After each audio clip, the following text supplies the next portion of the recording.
The city of Harlington was known for its quiet rhythm. It was not a place where chaos often found its way.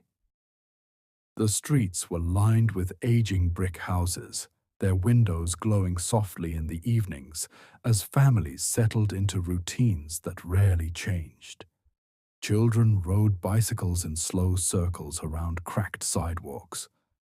Elderly neighbors sat on their porches, watching time pass with cups of tea resting between their hands. It was a city built on predictability, and predictability created comfort. And in places like this, danger rarely announced itself. He moved into the neighborhood during early autumn. The trees had just begun shedding their leaves, scattering orange and golden fragments across the pavement. Moving trucks came and went, as they always did when new tenants arrived, and no one paid much attention. He carried his belongings alone, piece by piece, moving quietly and methodically, as if he had rehearsed the process many times before. His name was Daniel Reeves. At least, that was the name on the lease.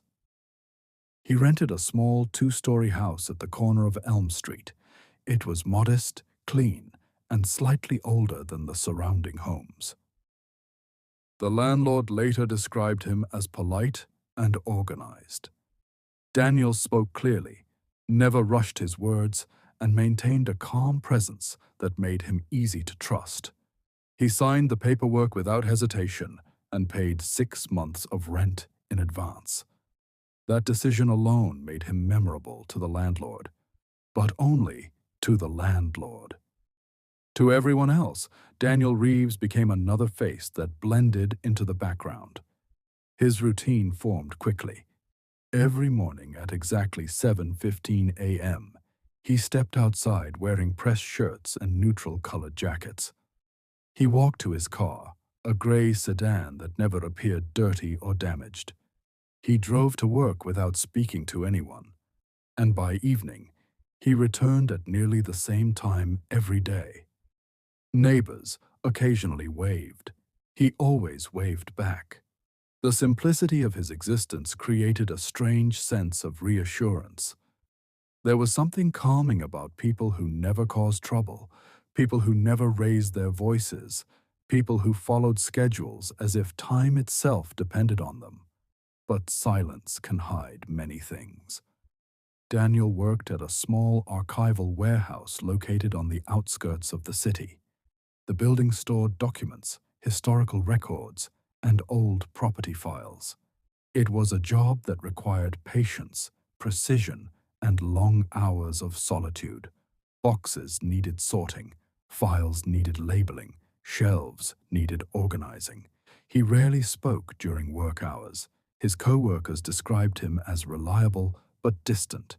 He never joined lunch conversations. He never attended after-work gatherings.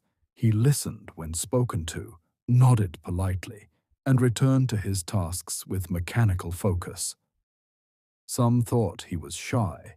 Others thought he simply preferred isolation. No one imagined isolation was something he had mastered. His evenings were even quieter. Lights inside his house turned on at exactly 7:45 p.m. every night. Curtains closed shortly after. Television sounds were rarely heard. Music never played loudly enough for neighbors to recognize melodies. The house felt occupied but distant, like a place that existed separately from the world around it. The only unusual detail anyone noticed was his garden. Daniel spent hours outside tending to it. He planted flowers that bloomed during different seasons, ensuring something was always growing. He maintained the soil with careful attention, removing weeds before they had a chance to spread. The backyard remained hidden behind tall wooden fencing, but the front yard displayed rows of neatly arranged plants that gave the house a welcoming appearance. People admired his dedication. One elderly neighbor even complimented him once, telling him the garden brought life to the street. Daniel smiled politely and thanked her. It was the longest conversation he had with anyone that month. Winter arrived early that year, snow-covered rooftops, muting the sounds of traffic and turning the city into a landscape of soft white silence.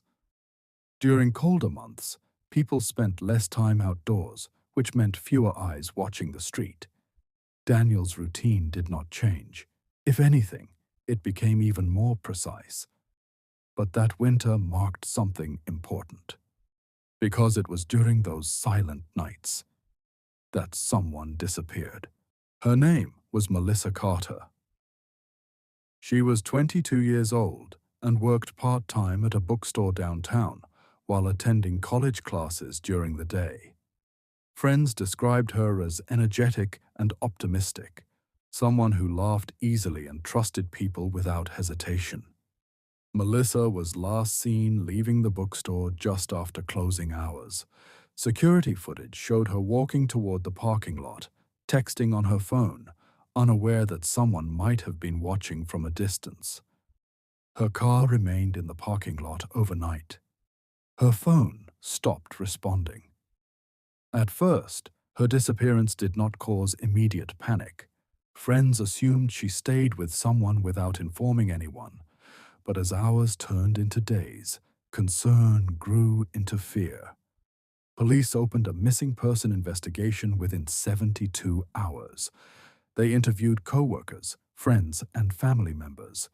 They reviewed security cameras and examined phone records. They followed every possible lead. None of those leads pointed toward Daniel Reeves. Not yet. Months passed without answers. The city mourned quietly. Flyers with Melissa's face appeared on street corners and community boards.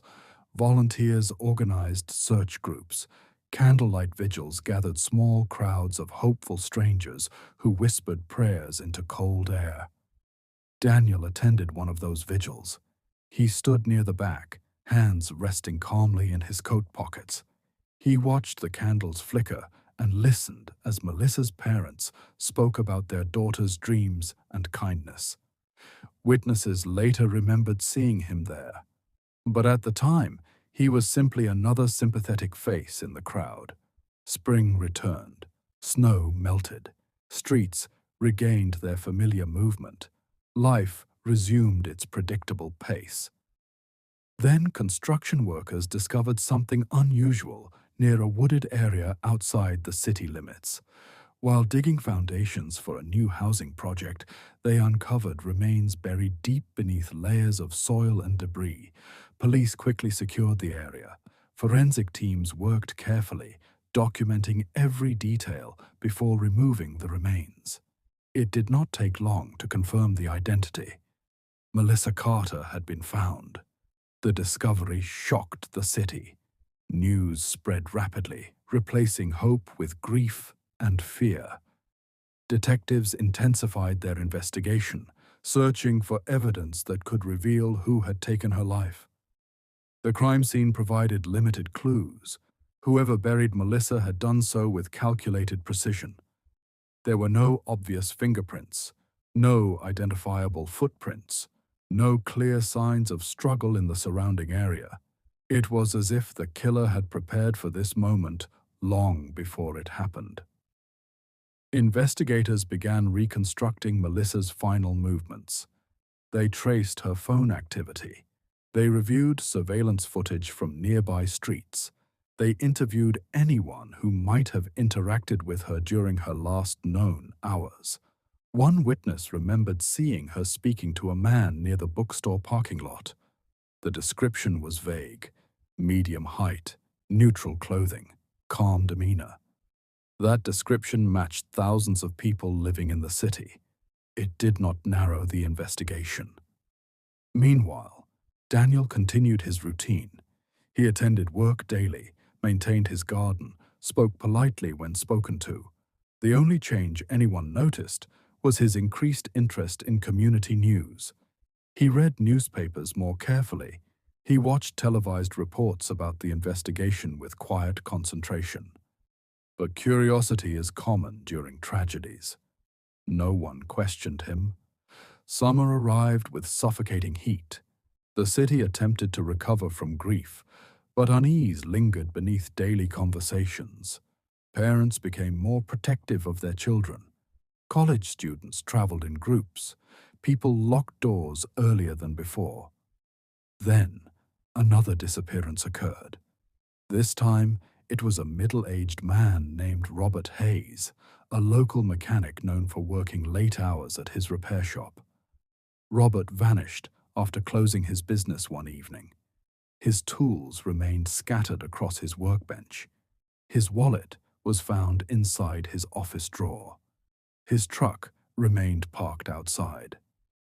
Unlike Melissa, Robert had no known enemies. He lived alone and rarely socialized outside his workplace. His disappearance puzzled investigators because there appeared to be no clear motive. Two missing persons with no connection to each other created a pattern detectives could not ignore. Police increased patrols across the city. Community meetings were held to reassure residents. Officers encouraged citizens to report suspicious behavior, no matter how insignificant it seemed. Several tips were received. Most led nowhere. And through all of this, Daniel Reeves remained unnoticed. One evening, a neighbor named Mrs. Holloway remembered something unusual while speaking with detectives during a routine neighborhood inquiry.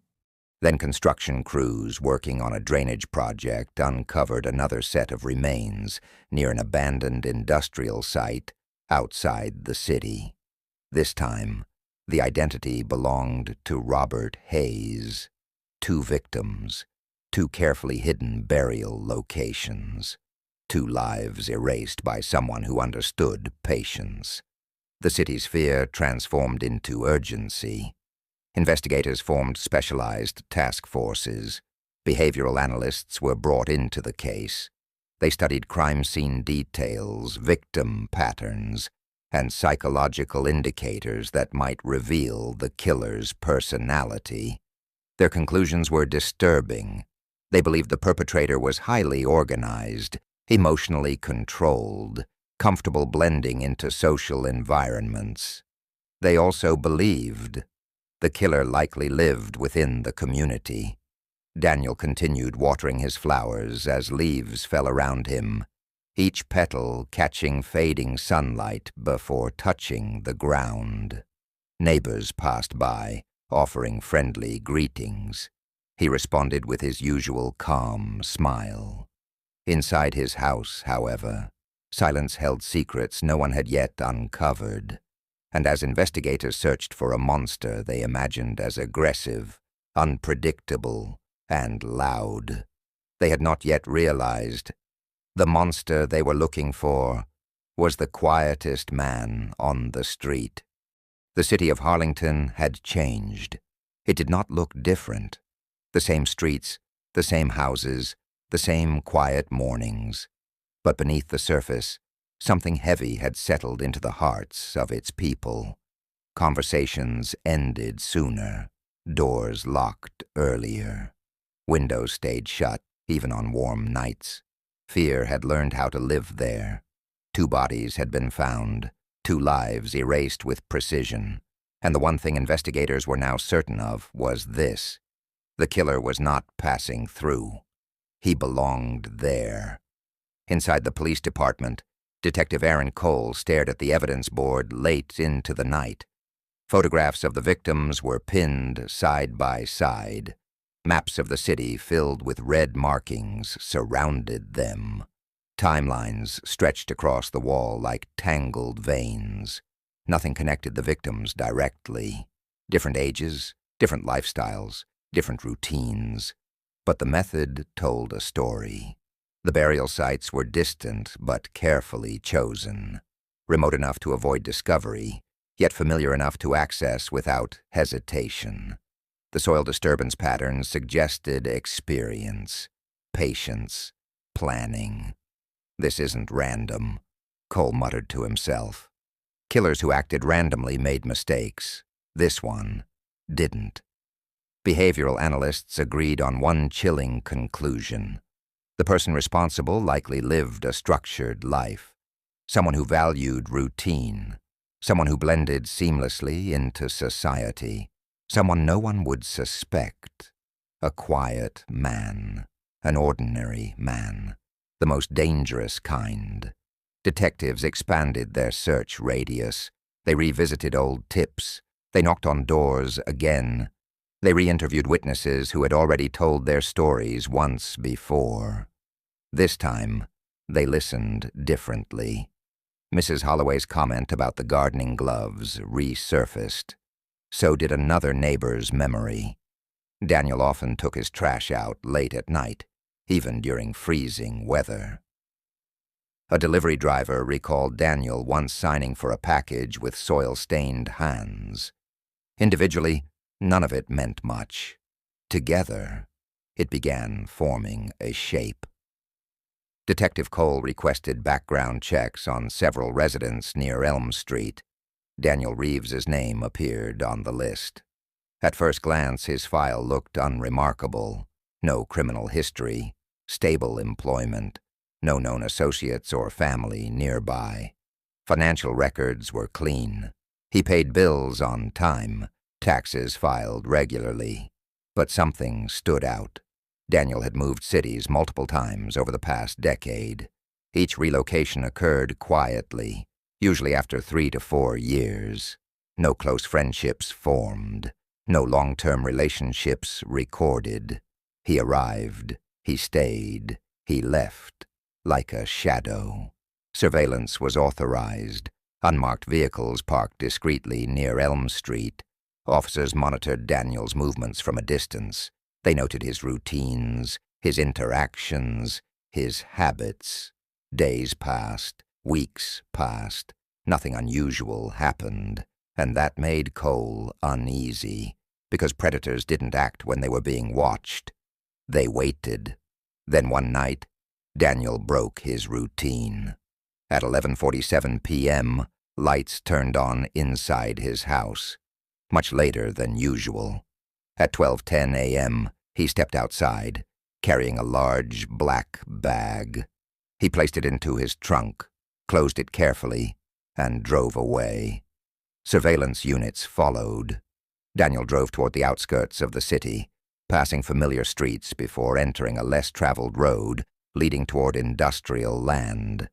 His car disappeared into darkness where streetlights ended.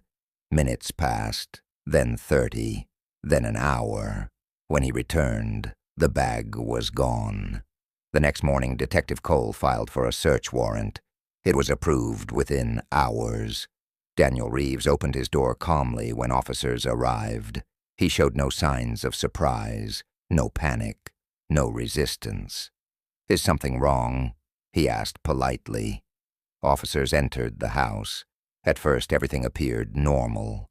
Clean floors, organized shelves, minimal decorations, neutral colors, a life stripped of personality.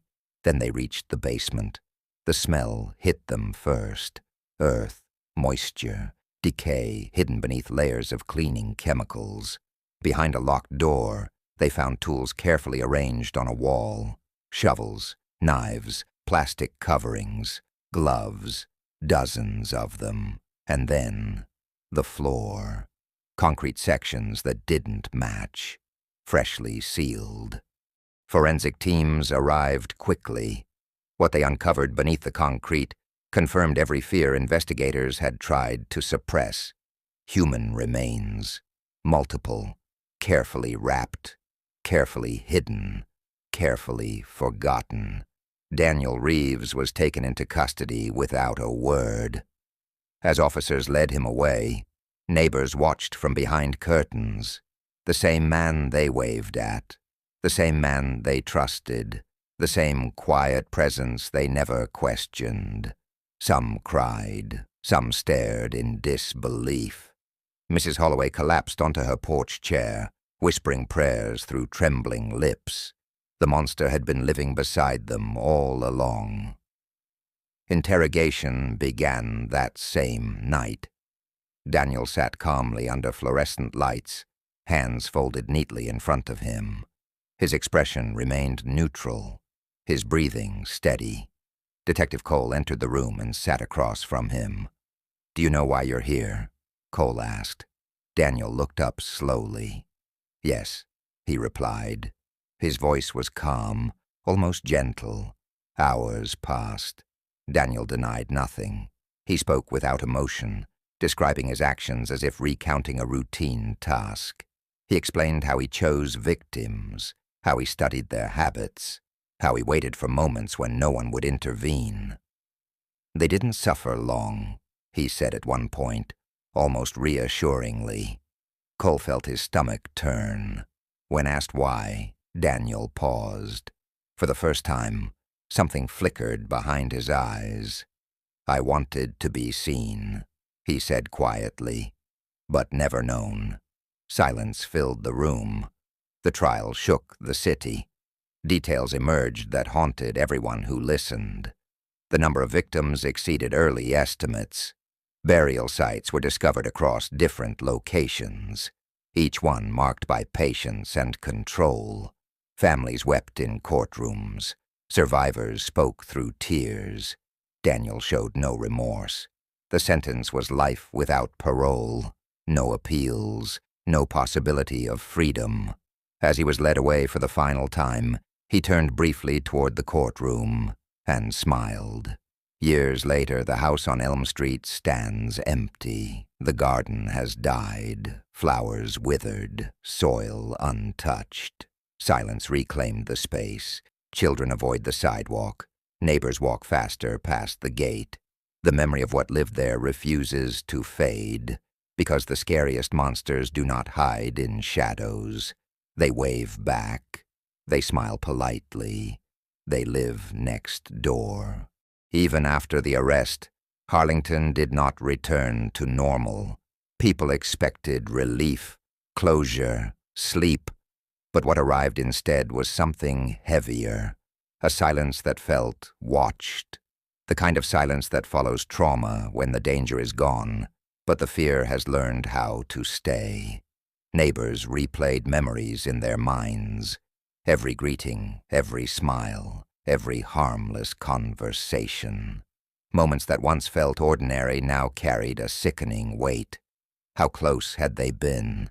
How many times had they stood next to him, unaware?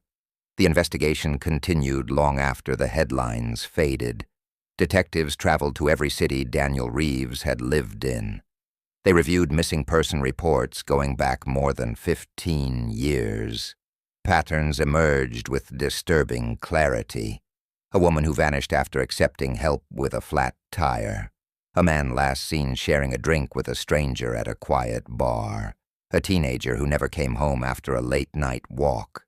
Different cities, same outcome. Daniel had not started killing in Harlington. Harlington was simply where he stopped hiding.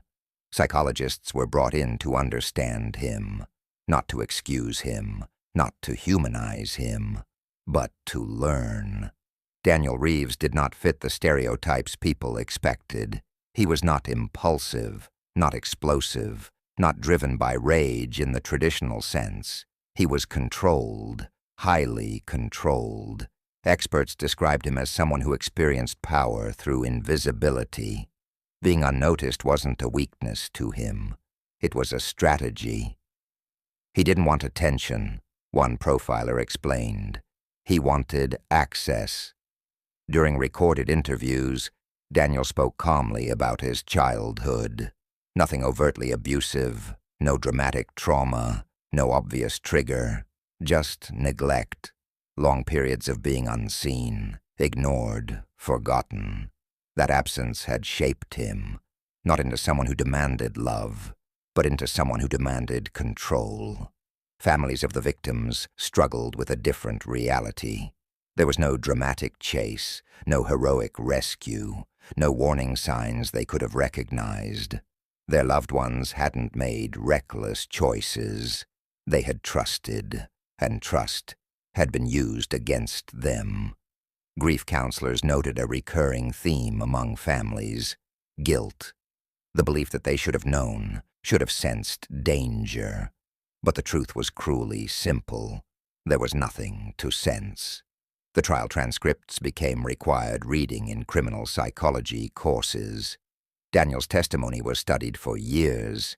His lack of emotion, his precise language, his inability or refusal to acknowledge suffering. When asked if he felt remorse, he paused longer than usual. "I regret being caught," he said. "Not what I did." The courtroom went silent. Media attention slowly faded, as it always does. Another case replaced this one, another face, another tragedy. But for Harlington, time did not heal the wound. The house on Elm Street was eventually demolished.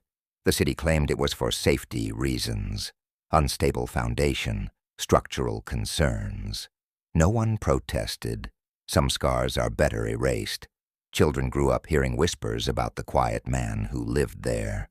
Parents warned them not with details, but with tone. Be careful who you trust. Not everyone dangerous looks dangerous. Fear became part of the town's education. Years later, Detective Cole retired. In his final interview, he was asked one question. "What scared you most about the case?" He didn't answer immediately. Then he said quietly that if he hadn't made that one mistake, we might still be waving at him. Daniel Reeves spends his days in a concrete cell. No visitors, no interviews, no public statements. He reads, he sleeps, he waits. Whether he feels satisfaction or emptiness, no one knows, and perhaps that's fitting, because the man who wanted to be unseen is finally invisible. But the lesson remains. Evil does not always announce itself. It does not always shout or threaten or roar. Sometimes it waits patiently, smiling, listening, blending in, until the silence breaks. When the cameras turned away and the courtroom emptied, something else became painfully clear. The story had never really been about Daniel Reeves. It was about the empty chairs, the unfinished conversations, the birthdays that would never be celebrated again. Each victim had been reduced to a headline, a photograph, a number in a timeline. But in real life, they were entire worlds, worlds that stopped without warning. Emily Carter was 26. She worked at a local bookstore and loved recommending novels to strangers based on nothing more than a short conversation. She believed stories could save people. Her friends said she listened with her whole body, leaning forward, eyes focused, as if every word mattered. The night she disappeared, she had stayed late to help a customer find a gift for his daughter. She never made it home. Her mother still keeps Emily's room exactly the same. Same bedspread, same books stacked beside the window.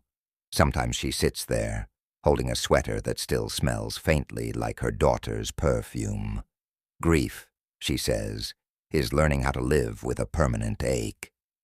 Marcus Hill was 34, a mechanic, a quiet man with oil-stained hands and a soft voice. He fixed cars for people who couldn't afford repairs, often refusing payment. He believed being useful was the same thing as being good. The night he vanished, he had stopped at a bar after work. Surveillance footage showed him laughing with someone off camera. Daniel Reeves, Marcus's younger brother, testified at the trial. "I just want to know," he said through tears, "what kind of person hurts someone who was only ever kind?" No one had an answer. Lena Morales was 19, a college freshman who called her parents every night. She wanted to become a nurse. She carried snacks in her bag in case someone else needed them. Her last text to her mother was simple: "Almost home." Her phone was later found discarded near a highway. Her father still reads that message every morning. As investigators connected cases across states, more families were notified, more doors knocked on, more lives shattered. Some parents collapsed when they heard the news. Others went silent, as if sound itself had betrayed them. One mother screamed until her voice disappeared. Another simply asked, "Can I see her shoes?" The victims had nothing in common except one thing. They trusted a stranger. They did what society teaches us to do: be polite, be helpful, be open. That realization terrified people more than the murders themselves. Because if kindness could be used as a weapon, what did that say about the world? Support groups formed quietly. Families who had never met now shared the same pain. They exchanged stories, photographs, and memories. In those rooms, the killer's name was never spoken. Only the victims were remembered. They talked about favorite songs, bad jokes, annoying habits, dreams that ended too soon. For a few hours each week, their loved ones felt alive again. Some families forgave, others couldn't. Neither choice brought peace. Psychologists say forgiveness is not a cure. It's a language grief sometimes speaks. But silence speaks too. And so does anger. One father wrote a letter to Daniel Reeves that he never sent. "I don't hate you," it read. "I hate the hole you left." Anniversaries became the hardest. The date of disappearance, the date of discovery, the date of death. Time, instead of healing, seemed to sharpen the pain. Life moved on around them. People laughing, falling in love, complaining about small things. Meanwhile, these families measured time in before and after. At memorials, candles flickered in the wind. Names were read aloud, each name followed by silence. That silence carried weight. It demanded respect. It forced people to sit with discomfort, to remember that violence doesn't end with an arrest. It echoes. Years later, a reporter asked one victim's sister what she wanted people to understand most. She didn't hesitate. "That monsters don't just kill people," she said. "They erase futures." In Harlington, a small plaque was placed near the edge of town. No mention of Daniel Reeves, no details of the crimes, just names. And one sentence: they were here, they mattered. Because in the end, true crime is not about fascination. It's about loss. And remembering that behind every dark story, there were lives filled with light. The most disturbing question wasn't who Daniel Reeves was. It was why no one saw him coming. After the arrests, psychologists didn't just study Daniel. They studied everyone else, the neighbors, the victims, the witnesses. And what they discovered was far more unsettling than any monster hiding in the dark. They discovered something about us.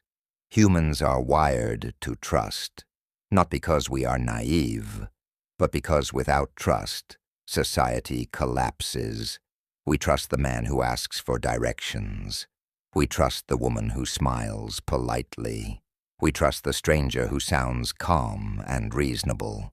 Because mistrust takes energy, and danger, most of the time, does not look dangerous.